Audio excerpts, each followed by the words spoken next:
ఏ తల్లి అనుగ్రహము కొరకు లోకములో ఉన్న సమస్త ప్రాణులు ఎదురు చూస్తాయో, ఏ తల్లి యొక్క అపాంగ వీక్షణము అంటే ఇలా తిన్నగా కూడా ఆవిడ చూడక్కర్లేదు, ఇలా కడగంటి చూపు చూస్తే చాలు.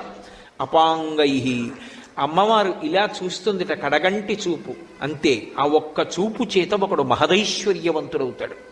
అమ్మవారికి యశస్విని అని ఒక పేరు లక్ష్మీదేవికి. యశస్విని లలిత కవనివ్వండి, పార్వతి కవనివ్వండి, లక్ష్మి కవనివ్వండి, సరస్వతి కవనివ్వండి, ఆ పేరు ఉంటుంది తప్పకుండా. యశస్విని అంటే కీర్తినిచ్చున్నది అని.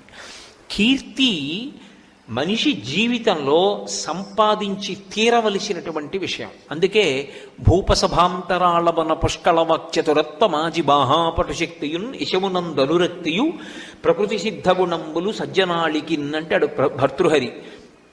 మంచి కీర్తితో నేను ఉండాలి అన్నది సద్బుద్ధి కలిగి